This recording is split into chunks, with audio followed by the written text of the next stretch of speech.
नमस्कार दोस्तों और वेरी गुड मॉर्निंग। बहुत बहुत स्वागत है आपका अपने यूट्यूब चैनल अचीवर्स वेब पर।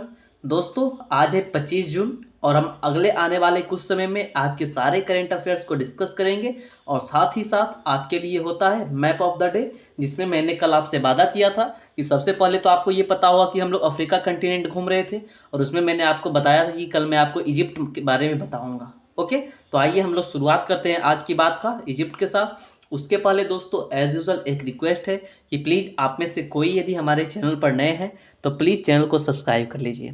ओके दोस्तों, आपका बहुत ही फ़ायदा होगा ऐसा मेरा मानना है और आप लोग कुछ दिन जुड़ कर रहिए, यदि फ़ायदा ना हो तो हमें कहिएगा। ओके, तो आइए फाइनली आप लोग पहुँचिए सबसे पहले कहाँ, मैप ऑफ द डे की और मैप ऑफ द डे में हम लोग बात कर रहे थे इजिप्ट की। ओके दोस्तों, ये रहा आपका इजिप्ट और इजिप्ट का हिंदी में आप लोग इसे किस नाम से जानते हैं? मिस्र के नाम से जानते हैं, तो ध्यान रखिएगा इसे मिस्र भी बोलते हैं। सबसे पहले तो देख लेते हैं इसका पड़ोसी देश कौन कौन सा है। तो मैंने आपको बताया था कल इसके पड़ोसी देशों के बारे में, तो एक लीबिया और एक सूडान इसके पड़ोसी देश है।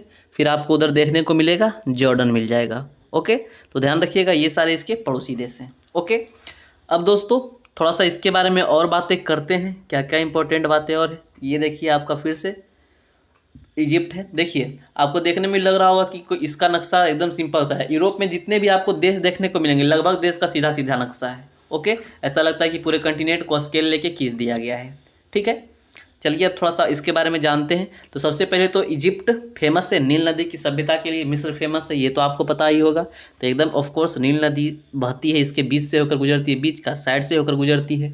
ओके, तो दोस्तों नील नदी के किनारे किनारे एक जनजाति निवास करती है। ओके, जैसे हम लोगों के आसपास नदी के किनारे जो लोग रहते हैं उसको मल्लाह के नाम से आप लोग जानते हैं, तो इसी तरह से नील नदी के किनारे एक जनजाति रहती है। ओके, किनारे किनारे मिस्र में, जिसे हम लोग फिल्लाह के नाम से जानते हैं। क्या, और आपके एग्जाम में पूछता है फिल्लाह। ओके, ध्यान रखिएगा ये पूछता है। और यदि हम लोग इजिप्ट की बात कर ले तो इसकी राजधानी तो आपको पता ही होगा कि इसकी राजधानी कहाँ है, कायरो है। ओके, और इसकी बात कीजिए तो आसमान डैम आपको दिख रहा होगा, ये आसमान एक डैम है। ओके, इसके बारे में बात किया जाता है कि ये अफ्रीका का सबसे ऊंचा डैम है। ओके, कौन, आसमान डैम जो है अफ्रीका का सबसे ऊंचा डैम है और ये नील नदी पर नहीं बना है, एक नसेर करके कोई लेक है, झील है, उस पर बना हुआ है। ओके, तो ध्यान रखिएगा। और बात कर ले इजिप्ट की, मिस्र की, तो इसे यूरोप एवं एशिया का जंक्शन कहा जाता है। ओके, ध्यान रखिएगा, यूरोप एवं एशिया का जंक्शन किसे कहा जाता है?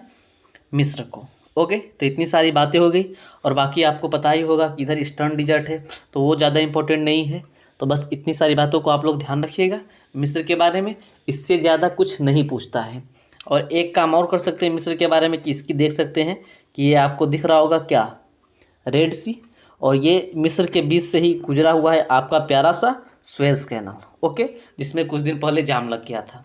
तो आप लोग पहला तो आज का प्रश्न आपके लिए यही है कि उस जहाज़ का नाम बताइए जिस जहाज़ के कारण सुएज कैनाल अवरुद्ध हो गया था।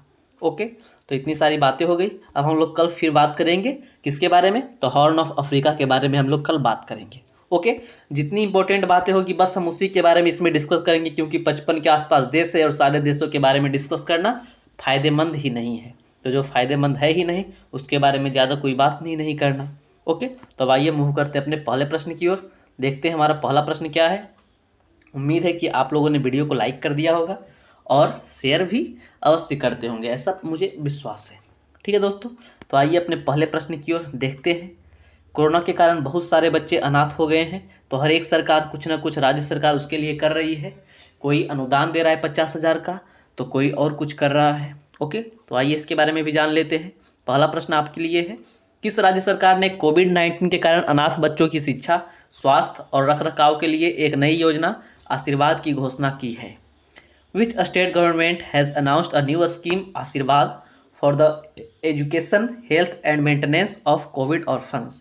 तो दोस्तों आपके ऑप्शंस ओडिशा, बिहार, पश्चिम बंगाल और झारखंड है और इस प्रश्न का सही उत्तर है दोस्तों ओडिशा। ओके, ओडिशा की सरकार ने क्या किया है, कोविड-19 के कारण जितने भी बच्चे अनाथ हुए हैं उसके लिए एक आशीर्वाद योजना की घोषणा की है।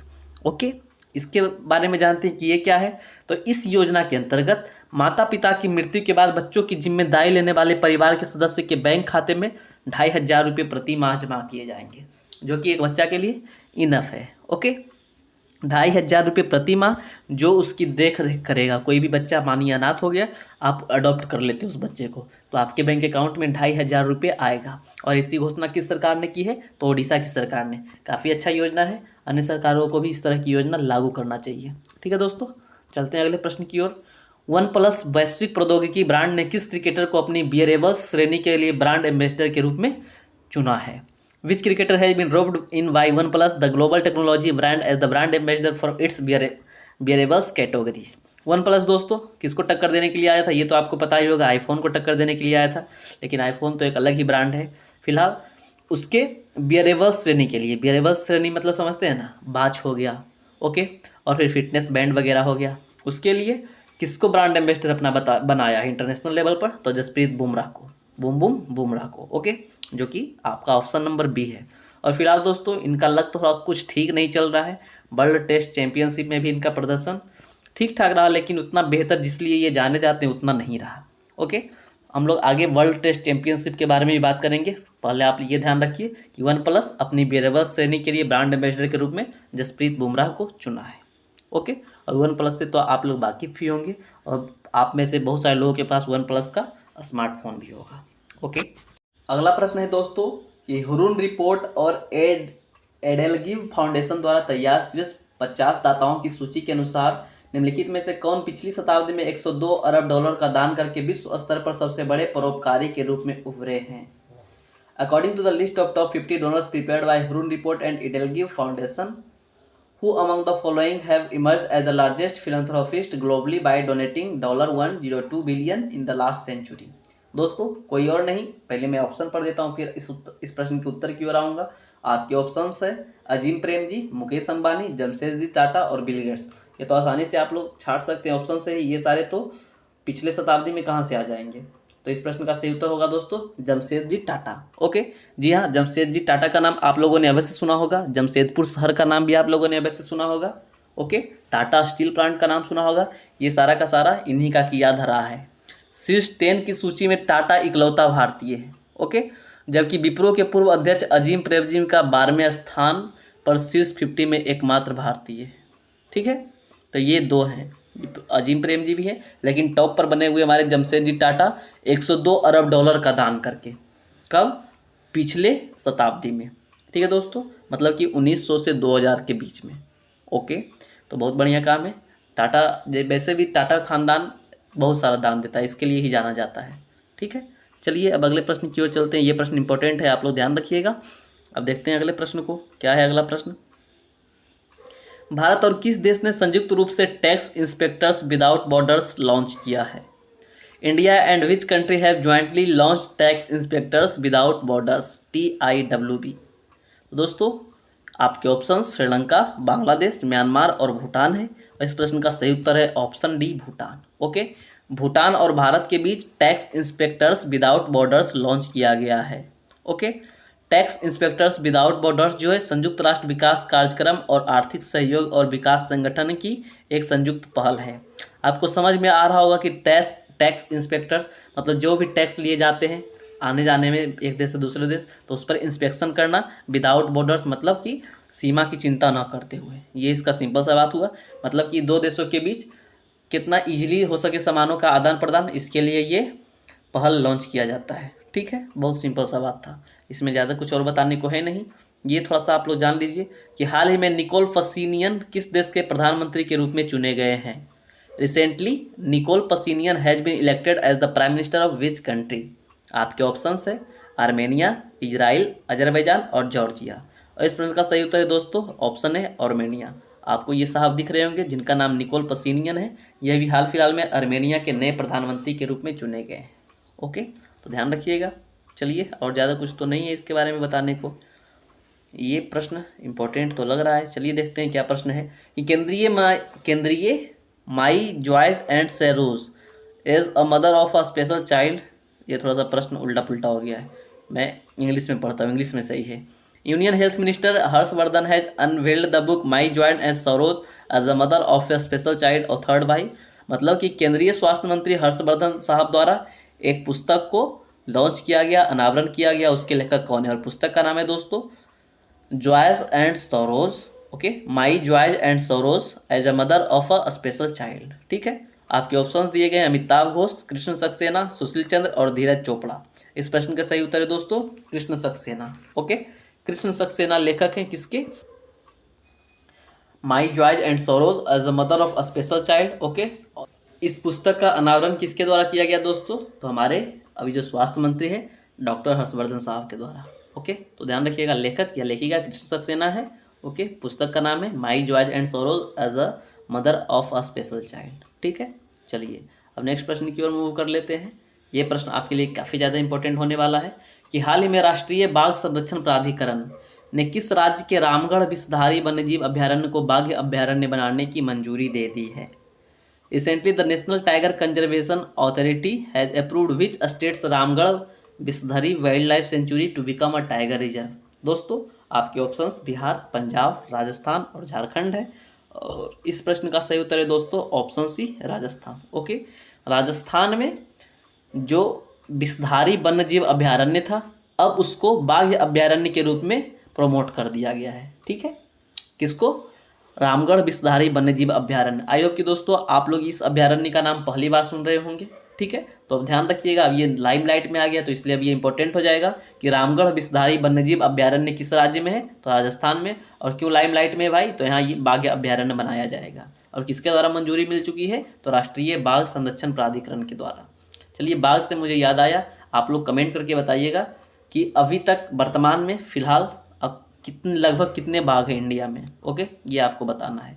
चलिए इसके बारे में कुछ और बातें जानते हैं। यह जो है भारत का 52वां टाइगर रिजर्व होगा। ओके, राजस्थान के अन्य तीख बाघ अभ्यारण्यों में सवाई माधोपुर स्थित रणथंभौर टाइगर रिजर्व, इसके बारे में आपको पता होगा, सरिस्का टाइगर रिजर्व और मुकुंदरा हिल्स टाइगर रिजर्व के बारे में पता होगा, जहाँ बाघों की संख्या 90 से अधिक है। और ये चौथा बनने जा रहा है कौन सा, रामगढ़ विषधारी टाइगर रिजर्व ये हो जाएगा। ओके, चलिए तो ये तो सिंपल सा बात था। अब अगले प्रश्न की ओर चलते हैं कि भारत और किस देश की सेना जून 2021 के अंतिम सप्ताह में पैसेज नेवल अभ्यास आयोजित करने जा रही है।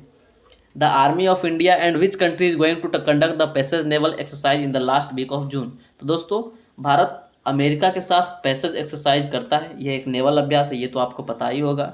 ठीक है, तो खैर छोड़िए, इसके बारे में और क्या ज़्यादा बात करना है, बाकी कुछ बातें यहाँ लिखी हुई है मैं उसको बताता हूँ कि भारत और अमेरिका जून 2021 के अंतिम सप्ताह में पैसेज नेवल अभ्यास आयोजित करने जा रही है। ओके, भारतीय नौसेना और अमेरिकी नौसेना के Ronald Reagan carrier strike group के साथ अभ्यास में भाग लेने के लिए समुद्री गश्त वाले पोत और अन्य विमान ले जाएंगे। बस ये सारी बातें लिखी हुई है कि कौन कौन इसमें भाग लेंगे, क्या क्या इंपॉर्टेंस है। बाकी तो आपको पता ही रहता है कि हम कैसे अपनी शक्तियों को और ज़्यादा मजबूत कर सके, आपसे कुछ हम सीखें, हमसे आप कुछ सीखिए, यही एक होता है युद्धाभ्यास का फ़ायदा। ओके, तो भारत और अमेरिका के बीच एक नेवल अभ्यास शुरू किया जाएगा, मतलब कब, इस महीने के लास्ट में, और उसका नाम क्या है, पैसेज एक्सरसाइज। ओके, चलिए फिलहाल अगले प्रश्न की ओर हम लोग चलते हैं। अगला प्रश्न है कि किस भारतीय हवाई अड्डे ने एयरपोर्ट सर्विस क्वालिटी के लिए एयरपोर्ट काउंसिल इंटरनेशनल का सम्मान जीता है। Which Indian airport has won the airport council international honour for airport service quality. आपके ऑप्शन है दोस्तों, कोचीन अंतर्राष्ट्रीय हवाई अड्डा, छत्रपति शिवाजी अंतर्राष्ट्रीय हवाई अड्डा, इंदिरा गांधी अंतर्राष्ट्रीय विमान क्षेत्र और नेताजी सुभाष चंद्र बोस अंतर्राष्ट्रीय विमान क्षेत्र। और इस प्रश्न का सही उत्तर है दोस्तों ऑप्शन है कोचीन अंतर्राष्ट्रीय हवाई अड्डा। ओके, कोचीन अंतर्राष्ट्रीय हवाई अड्डे को एयरपोर्ट सर्विस क्वालिटी के लिए एयरपोर्ट काउंसिल इंटरनेशनल के द्वारा सम्मानित किया गया है। आप लोग एक बात बताइएगा मुझे कमेंट करके कि भारत में जो है हवाई अड्डा सबसे ज़्यादा किस राज्य में है, या फिर प्रश्न इस प्रकार से पूछता है कि भारत के किस राज्य में हवाई अड्डा का घनत्व सर्वाधिक है। ओके, तो ये प्रश्न हो गया, आप लोग कमेंट करके हमें बता दीजिए, हमें काफ़ी अच्छा लगेगा। चलिए अब अगले प्रश्न की ओर चलते हैं। किस देश ने दुनिया का पहला विशिष्ट हाई स्पीड रेल के लिए ग्रीन रेटिंग सिस्टम लॉन्च किया है। विच country has launch the world first exclusive green rating system for high speed rail.